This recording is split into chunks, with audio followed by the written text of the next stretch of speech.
Assalamualaikum warahmatullahi wabarakatuh. Perkenalkan, nama saya Anggun Nur Fatima dengan NIM 21010321024 dari kelas MPGMI 2B dari jurusan Magister Pendidikan Madrasah Ibtidaiyah dari UIN Maulana Malik Ibrahim Malang. Nah, kita sudah tahu bahwa kurikulum itu merupakan seperangkat rencana dan pengaturan mengenai tujuan, isi, bahan, pelajaran, serta cara yang digunakan sebagai pedoman penyelenggaraan kegiatan pembelajaran untuk mencapai tujuan pendidikan tertentu. Nah, IPS itu juga merupakan suatu bahan kajian yang terpadu yang merupakan penyederhanaan, adaptasi, seleksi, dan modifikasi dari yang diorganisasikan dari konsep-konsep dan keterampilan-keterampilan sejarah, biografi, sosiologi, antropologi, dan ekonomi. Nah, dalam pengorganisasian IPS dalam kurikulum itu terdapat pembagian isi materi IPS pada setiap jenjang pendidikan. Nah, maka dari itu setiap jenjang pendidikan tersebut memiliki pembagian kurikulum yang berbeda-beda menyesuaikan dengan materi yang akan dipelajari pada setiap jenjang tersebut. Nah, adanya perbedaan pengorganisasian IPS dalam kurikulum memiliki fungsi untuk memanajemen apa saja yang harus dipelajari dalam usia-usia peserta didik. Nah, selain itu, pembelajaran IPS atau Social Studies juga memiliki perbedaan kurikulum pada setiap negara di dunia ini. Nah, nanti saya akan menjelaskan tentang definisi pengorganisasian IPS dalam kurikulum, kemudian bagaimana bentuk kurikulum IPS yang ada di dunia, dan bagaimana bentuk kurikulum IPS yang ada di Indonesia. Nah, yang pertama adalah definisi dari kurikulum. Nah, kurikulum secara etimologis berasal dari bahasa Yunani, yaitu karir yang memiliki arti pelari atau karir yang memiliki arti tempat berpacu. Nah, istilah kurikulum itu juga berasal dari dunia olahraga, terutama dalam bidang atletik yang ada pada zaman Romawi kuno seperti itu. Nah, dalam bahasa Prancis, istilah kurikulum itu berasal dari kata courir yang memiliki arti berlari atau turan. Nah, dari makna tersebut dapat diketahui bahwa kurikulum itu berarti suatu jarak yang harus ditempuh oleh pelari dari garis start menuju garis finish untuk memperoleh medali atau penghargaan. Nah, kurikulum sendiri itu juga merupakan seperangkat rencana dan pengaturan yang berkaitan mengenai tujuan, isi, bahan pelajaran, serta cara yang digunakan sebagai pedoman dalam penyelenggaraan kegiatan pembelajaran, serta cara yang digunakan dalam rangka mencapai tujuan pendidikan tertentu. Dalam Sistem Pendidikan Nasional atau Sisdiknas tahun 2013 pasal 1 tertulis bahwa kurikulum itu adalah seperangkat rencana dan pengaturan seperangkat rencana dan pengaturan mengenai tujuan, isi, dan bahan pelajaran serta cara yang digunakan sebagai pedoman penyelenggaraan kegiatan pembelajaran untuk mencapai tujuan pendidikan tertentu. Nah, pada Sistem Pendidikan Nasional atau Sisdiknas tahun 2003 pasal 36 menyatakan bahwa kurikulum itu pada semua jenjang dan jenis pendidikan dikembangkan dengan prinsip diversifikasi sesuai dengan tujuan pendidikan, potensi daerah, dan peserta didik. Nah, dari beberapa pengertian mengenai kurikulum tersebut, maka dapat diambil kesimpulan bahwa kurikulum adalah seperangkat rencana dan pengaturan mengenai tujuan, isi, dan bahan pelajaran, serta cara yang digunakan sebagai pedoman penyelenggaraan kegiatan pembelajaran untuk mencapai tujuan pendidikan tertentu. Nah, ilmu pengetahuan sosial atau social studies adalah suatu bahan kajian yang terpadu yang merupakan penyederhanaan, adaptasi, seleksi, dan modifikasi dari yang diorganisasikan dari konsep-konsep dan keterampilan-keterampilan sejarah, biografi, antropologi, dan ekonomi. Dalam pengorganisasian IPS dalam kurikulum itu terdapat pembagian isi materi IPS pada setiap jenjang pendidikan. Nah, maka dari itu setiap jenjang pendidikan memiliki pembagian kurikulum yang berbeda menyesuaikan dengan materi yang akan dipelajari pada setiap jenjang tersebut. Nah, di Indonesia, pembelajaran IPS ini disesuaikan dengan kurikulum pada setiap jenjang pendidikan tersebut. Nah, begitu pula di beberapa negara di dunia, kurikulum pembelajaran social studies tersebut disesuaikan dengan keadaan dan lingkungan belajar dan latar belakang negara tersebut. Ilmu pengetahuan sosial merupakan salah satu disiplin ilmu yang juga dipelajari di dunia. Namun, IPS ini lebih dikenal dengan sebutan social studies di kancah dunia. Nah, setiap wilayah negara di dunia ini pasti memiliki kurikulum social studies yang berbeda antara negara satu dengan negara yang lainnya. Nah, berikut ini akan dibahas perbedaan pembelajaran social studies di beberapa negara. Nah, yang pertama yaitu di Asia, yaitu di Korea Selatan. Nah, kurikulum social studies di Korea Selatan ini dimulai tahun 1946 ketika Korea Selatan dibebaskan dari pemerintahan kolonial Jepang dan berada di bawah militer Amerika Serikat. Nah, tujuan utama dari kurikulum ini adalah untuk menghapus sisa-sisa imperialisme Jepang. Nah, kurikulum Korea Selatan ini direvisi secara berkala untuk menghadapi tuntutan baru pendidikan, perubahan masyarakat, dan batas disiplin akademis yang baru. Nah, kurikulum yang baru direvisi pada tahun 2008 untuk memperkaya pendidikan dasar, meningkatkan kemampuan dan kemandirian peserta didik, mempraktekkan pendidikan yang berpusat pada peserta didik, dan meningkatkan otonomi di tingkat lokal dan tingkat sekolah. Nah, kurikulum pada tingkat 7 menekankan pada pembelajaran agar peserta didik memiliki kreativitas dan kemandirian, mengerti beragam budaya dunia, dan berkontribusi pada budaya Korea Selatan untuk mengembangkan masyarakat yang demokratis. Nah, social studies diharapkan dapat membantu peserta didik untuk mengatasi masalah sosial dan mengambil keputusan. Nah, social studies di Korea Selatan ini bertujuan untuk menciptakan warga negara yang demokratis, yang memiliki pengetahuan, keterampilan, dan sikap hidup dalam masyarakat yang demokratis.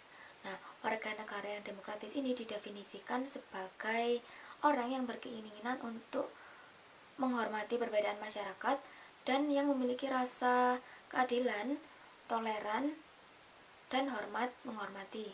Nah, komponen utama dari social studies ini di Korea Selatan yaitu ada sejarah, geografi, ilmu politik, dan ekonomi yang diintegrasikan ke dalam masyarakat. Nah, kalau ilmu politik dan ekonomi biasanya dibahas dalam social studies dan standar kurikulumnya dibagi dalam 3 aspek yaitu pengetahuan, keterampilan, dan nilai atau sikap. Nah, yang selanjutnya adalah di Australia. Nah, studi masyarakat dan lingkungan atau istilah social studies yang digunakan di Australia ini menempati posisi praksis dan strategis pendidikan di Australia. Nah, dari adanya suatu kolaborasi nasional yang dibentuk oleh The Australian Education Council yang memberikan rekomendasi adanya pengembangan kurikulum social studies dengan kurikulum bidang studi lainnya. Nah, adanya opini tersebut meskipun singkat akan mencoba memperkenalkan adanya beberapa aspek dari studi masyarakat dan lingkungan tersebut. Nah, yang selanjutnya adalah di Amerika Utara, tepatnya di Kanada. Nah, social studies di Kanada itu berusaha untuk mengkaji dan memahami masyarakat dari lokal ke global dengan berbagai warisan budaya, sistem fisik, dan sifat hakikat dari warga negara. Nah, melalui pembelajaran social studies, peserta didik diharapkan memperoleh pengetahuan tentang konsep-konsep penelitian sosial, termasuk perubahan lingkungan budaya, kekuasaan, dan dinamika sosial. Nah, peserta didik ini akan mengkaji tentang Kanada dan peran warga negara dalam suatu masyarakat yang demokratis dalam dunia budaya yang beragam dan saling bergantung. Nah, peserta didik juga diharapkan memperoleh keterampilan untuk melakukan penyelidikan dan komunikasi melalui studi lapangan dan proyek-proyek penelitian. Nah, akhirnya peserta didik diharapkan mampu untuk menerapkan keterampilan untuk mengembangkan pemahaman tentang Kanada, identitas nilai-nilai demokratis, untuk mengevaluasi sudut pandang yang berbeda, dan untuk menganalisis informasi kritis dalam rangka memecahkan masalah dan membuat keputusan tentang isu-isu yang relevan dengan kehidupan masyarakatnya. Nah, tujuan dari Social Studies sekolah dasar di Kanada ini adalah untuk memberikan siswa seperangkat pengetahuan dasar, keterampilan dan sikap sehingga mampu untuk melanjutkan pendidikan ke sekolah menengah secara efektif. Nah, yang selanjutnya yaitu pengorganisasian IPS dalam kurikulum di Indonesia. Nah, untuk pertama kali Social Studies ini diperkenalkan di kota Rugby di Inggris pada tahun 1827. Nah, yang berjasa memasukkan ke dalam kurikulum sekolah adalah Dr. Thomas Arnold, yaitu direktur sekolah itu. Nah, yang melatar belakangi adalah keadaan masyarakat Inggris setengah abad sesudah revolusi industri. Nah, Social Studies ini menjadi bagian dalam proses rehumanisasi masyarakat di Inggris. Nah, sedangkan di Amerika Serikat, Social Study ini mulai didengungkan di negara bagian Wisconsin. Sesudah Perang Saudara, keadaan masyarakat ini tidak langsung tentram, keadaan diperberat karena masyarakat Amerika Serikat itu yang amat sangat majemuk. Nah, orang Amerika Serikat itu juga masih traumatis akan terjadinya perang. Kemudian para pendidik itu memikirkan bagaimana dapat diciptakan suatu harmoni yang ada di masyarakat majemuk tersebut. Selain itu, juga adanya perbedaan sosial ekonomi yang sangat tajam. Para pakar kemasyarakatan dan pendidikan berusaha keras untuk menjadikan penduduk yang multiras tersebut menjadi merasa satu bangsa, yaitu bangsa Amerika. Nah, salah satu cara yang ditempuh adalah dengan memasukkan social study ke dalam kurikulum sekolah di negara bagian Wisconsin pada tahun 1892. Nah, latar belakang dimasukkannya bidang studi IPS ke dalam kurikulum sekolah di Indonesia sangat berbeda dengan di Inggris dan Amerika Serikat. Pertumbuhan IPS di Indonesia tidak terlepas dari situasi kacau termasuk dalam bidang pendidikan sebagai akibat pemberontakan G30 PKI yang akhirnya dapat ditumpas oleh pemerintah Orde Baru. Nah, kemudian setelah keadaan tenang, pemerintah melancarkan rencana pembangunan 5 tahun atau Repelita. Nah, kemudian pada masa Repelita 1, tim peneliti nasional di bidang pendidikan itu menemukan 5 masalah nasional di bidang pendidikan. Yang pertama yaitu kuantitas yang berkenaan dengan perluasan dan pemerataan kesempatan belajar. Yang kedua adalah kualitas yang menyangkut peningkatan mutu lulusan. Lalu yang ketiga, relevansi yang berkaitan dengan kesesuaian sistem pendidikan dengan kebutuhan pembangunan. Kemudian yang keempat, efektivitas sistem pendidikan dan efisiensi penggunaan sumber daya dan dana. Dan yang kelima adalah pembinaan generasi muda dalam rangka menyiapkan tenaga produktif bagi kepentingan pembangunan nasional. Ilmu pengetahuan sosial merupakan salah satu mata pelajaran yang ada di Indonesia yang aspek pembelajarannya menekankan pada ilmu sosial dan kemasyarakatan guna mendidik dan menjadikan peserta didik sebagai individu yang peka terhadap masalah sosial serta memiliki keterampilan untuk mengatasi masalah sosial tersebut.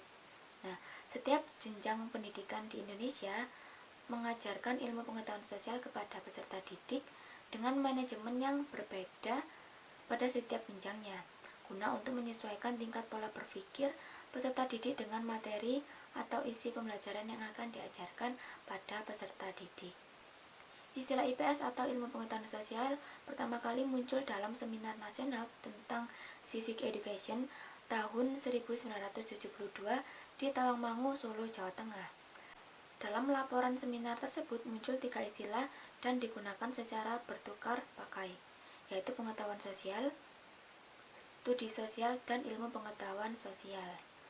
Konsep IPS untuk pertama kalinya masuk ke dunia persekolahan pada tahun 1972 sampai 1973 dalam kurikulum proyek perintis sekolah pembangunan atau PPSP IKIP Bandung.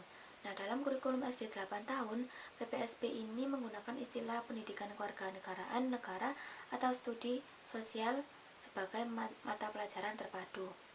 Nah, sebelum adanya kurikulum 2013, pada aspek pendidikan Indonesia saat ini, ada beberapa tahap-tahap perkembangan kurikulum IPS di Indonesia. Yang nomor 1 adalah kurikulum 1964 dengan nama mata pelajaran pendidikan kemasyarakatan. Kemudian yang kedua, kurikulum 1968 dengan nama pelajaran SDA. Yang ketiga, kurikulum 1975 dengan nama mata pelajaran ilmu pengetahuan sosial. Yang keempat, kurikulum 1984 dengan nama pelajaran SDA. Kemudian kurikulum 1986 dengan nama mata pelajaran SDA. Yang keenam yaitu kurikulum 1994 dengan nama pelajaran SDA. Yang ketujuh, kurikulum 2004 dengan nama pelajaran pendidikan kewarganegaraan dan pengetahuan sosial atau PKPS. Yang kedelapan yaitu kurikulum 2006 atau KTSP dengan nama mata pelajaran ilmu pengetahuan sosial atau IPS. Dan yang kesembilan adalah kurikulum 2013 atau K13 dengan nama mata pelajaran ilmu pengetahuan sosial atau IPS. Nah, beberapa perubahan yang terjadi pada kurikulum pelajaran IPS ini disebabkan karena adanya perubahan kebutuhan pada pelajaran tersebut. Nah, selain itu, masalah nasional dalam pendidikan nasional yang telah disebutkan sebelumnya juga merupakan alasan mengapa terjadi beberapa perubahan pada kurikulum pelajaran IPS di Indonesia. Nah, namun bukan hanya di Indonesia, di luar negeri kurikulum social studies ini tentu juga mengalami perubahan sesuai dengan lingkungan dan kebutuhan masing-masing negara yang bersangkutan. Pendidikan di Indonesia saat ini menggunakan kurikulum 2013, yang mana kurikulum 2013 ini mengutamakan pemahaman, skill, dan pendidikan yang berkarakter. Nah, siswa juga dituntut untuk memahami materi, aktif dalam kegiatan berdiskusi dan presentasi, serta memiliki sopan santun, berakhlak, dan memiliki disiplin yang tinggi. Adanya kurikulum 2013 merupakan kurikulum pengganti kurikulum sebelumnya sekaligus kurikulum lanjutan dari kurikulum 2006 atau KTSP yang di dalamnya mencangkup kompetensi sikap, pengetahuan, dan keterampilan secara terpadu. Nah, secara umum materi pada mata pelajaran ilmu pengetahuan sosial itu mempelajari tentang ilmu-ilmu sosial yang berhubungan dengan peristiwa yang ada di lingkungan masyarakat. Nah, serta mengajarkan peserta didik agar memiliki kepekaan terhadap masalah sosial dan terampil dalam memecahkan masalah sosial tersebut. Pembelajaran IPS itu sebagai implementasi dari pendidikan IPS, maka tidak lepas dari hakikat dan tujuan dari pendidikan IPS yang harus tercapai dalam setiap pembelajaran. Nah, berikut ini adalah pengorganisasian ilmu pengetahuan sosial atau IPS yang ada pada kurikulum di Indonesia sesuai dengan jenjang pendidikan yang ada. Yang pertama adalah tingkat sekolah dasar atau SD. Ilmu pengetahuan sosial yang diajarkan pada peserta didik sekolah dasar atau SD pada kurikulum sebelum kurikulum 2013 itu merupakan mata pelajaran yang berdiri sendiri, tidak bersifat tematik integratif, yang mana pelajaran IPS hanya terfokus pada materi-materi IPS saja. Nah, proses pembelajaran IPS dalam kurikulum sebelumnya di jenjang SD hanya terfokus pada guru karena kurangnya improvisasi sehingga menyebabkan siswa cenderung hanya terpaku pada materi pokok saja. Sehubungan dengan pernyataan bahwa pada kurikulum 2013 ini bahwa pembelajaran tematik integratif yang terpusat pada siswa diharapkan peserta didik dapat aktif, kreatif, berpikir kritis, bekerja sama, dan berkompetisi dalam kancah global. Nah, walaupun pada saat pembelajaran IPS dimasukkan pada pelajaran tematik, nilai-nilai yang terdapat dalam pembelajaran IPS di SD tidak terlepas dari nilai-nilai teoritis, yakni siswa dibina agar mengembangkan daya pikirnya untuk mempelajari realitas kehidupannya, yaitu tidak lepas juga dari nilai praktis, yakni siswa dibina agar mampu menghadapi permasalahannya sendiri, yang kemudian adalah nilai edukatif, yakni bahan ajar yang dipelajari dalam pembelajaran IPS tidak serta-merta teori, realitas sosial dan data saja, melainkan juga mengangkat permasalahan sosial yang terjadi melalui pembinaan edukatif tidak terbatas pada pengetahuan saja, namun lebih mendalam dalam perilaku efektifnya. Pada jenjang sekolah dasar, pembelajaran IPS ini memuat berbagai kajian seperti sejarah, antropologi, ekonomi, hukum, dan geografi. Nah, sebelum diberlakukan kurikulum 2013, kajian ilmu tersebut dijadikan satu dalam mata pelajaran IPS. Sedangkan pada kurikulum 2013, mata pelajaran IPS ini diintegrasikan pada mata pelajaran tematik yang mana hakikatnya dari pembelajaran IPS pada jenjang sekolah dasar atau SD merupakan gabungan dari berbagai kajian ilmu yang dijadikan satu dalam mata pelajaran IPS, bukan berdiri sendiri sesuai dengan ilmu pembahasan setiap materinya. Nah, untuk kelas rendah yaitu untuk kelas 1, 2, dan 3, mata pelajaran IPS ini tidak dicantumkan langsung dengan nama IPS. Nah, tetapi disyaratkan atau dimasukkan pada pelajaran bahasa Indonesia dan PKN. Mata pelajaran IPS ini dapat diterangkan pada mata pelajaran bahasa Indonesia, misalnya pada pokok bahasan teks yang membahas tentang lingkungan alam, dan dapat diterangkan pada mata pelajaran PKN pada pokok bahasan mengenai kemerdekaan dan saling menghargai antar perbedaan. Nah, hal ini dikarenakan siswa kelas rendah cara belajarnya masih bersifat universal. Nah, namun untuk kelas tinggi yaitu kelas 4, 5, dan 6, mata pelajaran IPS baru akan dimunculkan sebagai mata pelajaran tersendiri, namun tetap dalam lingkungan tematik seperti itu. Nah, yang kedua yaitu tingkat sekolah menengah pertama atau SMP. Nah, pada tingkat sekolah menengah pertama atau jenjang SMP ini, pembelajaran IPS meliputi 4 disiplin ilmu, yaitu ada sejarah, ekonomi, sosiologi, dan geografi. Nah, keempat disiplin ilmu ini dipadukan atau dijadikan satu dalam satu mata pelajaran IPS. Hampir sama halnya dengan pembelajaran IPS pada jenjang SD. Pada jenjang SMP ini beberapa disiplin ilmu tersebut dijadikan satu dalam mata pelajaran IPS. Nah, hanya saja yang membedakan adalah pada jenjang SMP ini pelajaran IPS tidak diintegrasikan pada mata pelajaran tematik seperti yang ada pada jenjang SD. Seperti itu. Nah, yang kemudian adalah tingkat sekolah menengah atas atau SMA. Nah, pada jenjang sekolah menengah atas atau SMA ini terdapat suatu pengelompokan peserta didik berdasarkan kemampuan dan minatnya, yang mana hal tersebut sering disebut dengan penjurusan. Nah, pada sekolah negeri terdapat 3 penjurusan yaitu IPA, IPS, dan Bahasa. Sedangkan pada sekolah menengah atas yang berbasis agama Islam atau sering disebut madrasah aliyah, terdapat 4 penjurusan yaitu IPA, IPS, Bahasa, dan Agama. Berbeda halnya pada jenjang SD dan SMP yang mana pembelajaran IPS dipelajari oleh seluruh peserta didik pada seluruh tingkatan, namun pada jenjang SMA ini pelajaran IPS tersebut tidak dipelajari oleh seluruh peserta didik. Nah, beberapa disiplin ilmu yang ada pada pembelajaran IPS pada jenjang SMA adalah geografi, ekonomi, sejarah, sosiologi, dan sejarah Indonesia. Nah, sebelumnya pada tingkatan SD ada pelajaran antropologi yang masuk pada pembelajaran IPS. Namun pada SMA, pelajaran antropologi masuk pada jurusan bahasa. Nah, lalu pelajaran akuntansi masuk pada pelajaran ekonomi. Nah, kemudian keempat disiplin ilmu yaitu geografi, ekonomi, sejarah, dan sosiologi hanya wajib dipelajari oleh peserta didik yang ada pada jurusan IPS. Nah, sedangkan pelajaran sejarah Indonesia wajib dipelajari oleh seluruh peserta didik pada seluruh tingkatan kelas 1, 2, 3 di sekolah menengah atas atau SMA. Nah, pada SMA ini pada SMA yang berbasis agama atau berbasis agama Islam terdapat satu mata pelajaran yang wajib dipelajari oleh peserta didik yaitu mata pelajaran sejarah kebudayaan Islam. Nah, namun pada setiap jurusan tersebut peserta didik wajib memilih satu pelajaran lintas minat yang ada pada jurusan lain.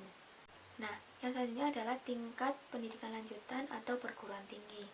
Pembelajaran IPS pada perguruan tinggi biasanya mempelajari tentang ilmu sosial yang terdiri atas disiplin ilmu pengetahuan sosial yang bertaraf akademis.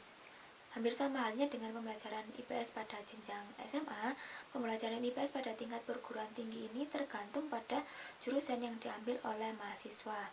Nah, namun umumnya yang wajib dipelajari oleh setiap mahasiswa pada perguruan tinggi adalah mengenai kewarganegaraan, yang mana mata kuliah tersebut lebih mengarah pada bidang PKN. Nah, dari beberapa pernyataan mengenai pengorganisasian IPS dalam kurikulum setiap jenjang pendidikan di Indonesia, dapat diambil kesimpulan bahwa kurikulum IPS yang diberlakukan di Indonesia menekankan pada beberapa disiplin ilmu, yaitu ada sosiologi, ekonomi, geografi, sejarah, dan lain-lain, yang mana menekankan pada penghayatan ajaran agama, kejujuran, teknologi, interaksi lingkungan, sosial, dengan guna mendidik dan menjadikan peserta didik sebagai individu yang peka terhadap masalah sosial serta memiliki keterampilan untuk mengatasi masalah sosial tersebut.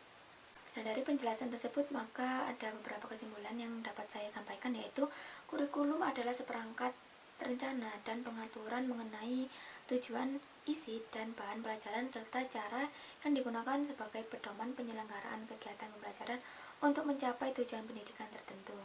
Kemudian IPS merupakan suatu bahan kajian yang terpadu yang merupakan penyederhanaan, adaptasi, seleksi dan modifikasi dari yang diorganisasikan dari konsep-konsep dan keterampilan-keterampilan sejarah, biografi, sosiologi, antropologi, dan ekonomi. Nah, ilmu pengetahuan sosial itu merupakan salah satu mata pelajaran yang ada di Indonesia yang aspek pembelajarannya menekankan pada ilmu sosial dan kemasyarakatan guna mendidik dan menjadikan peserta didik sebagai individu yang peka terhadap masalah sosial serta memiliki keterampilan untuk mengatasi masalah sosial tersebut. Nah, dalam pengorganisasian IPS dalam kurikulum ini terdapat pembagian isi materi IPS pada setiap jenjang sekolah. Nah, maka dari itu setiap jenjang pendidikan memiliki pembagian kurikulum yang berbeda menyesuaikan dengan materi yang akan dipelajari pada setiap jenjang tersebut. Nah, adanya perbedaan pengorganisasian IPS dalam kurikulum setiap jenjang pendidikan memiliki fungsi untuk manajemen apa saja yang harus dipelajari dalam usia-usia peserta didik. Nah, selain itu pembelajaran IPS atau Social Studies ini juga memiliki perbedaan kurikulum pada setiap negara di dunia. Perbedaan IPS atau Social Studies yang ada di Indonesia, Korea Selatan, Australia, dan Kanada ialah IPS yang pertama, yaitu IPS di Indonesia bertujuan untuk mendidik dan menjadikan peserta didik sebagai individu yang peka terhadap masalah sosial serta memiliki keterampilan untuk mengatasi masalah sosial tersebut. Nah, kalau Social Studies di Korea Selatan bertujuan untuk menciptakan warga negara yang demokratis yang memiliki pengetahuan, keterampilan, dan sikap hidup. Kemudian Social Studies di Australia mempelajari tentang kebijakan pemerintahan Australia, dan Social Studies di Kanada bertujuan untuk mengkaji tentang Kanada dan peran warga negara dalam suatu masyarakat demokratis dalam dunia budaya yang beragam dan saling bergantung. Berikut ini adalah daftar rujukan yang saya gunakan dalam menyusun materi ini. Nah, demikian materi tentang pengorganisasian IPS dalam kurikulum yang dapat saya sampaikan. Semoga materi tersebut bermanfaat bagi teman-teman sekalian. Kurang lebihnya saya mohon maaf. Wassalamualaikum warahmatullahi wabarakatuh.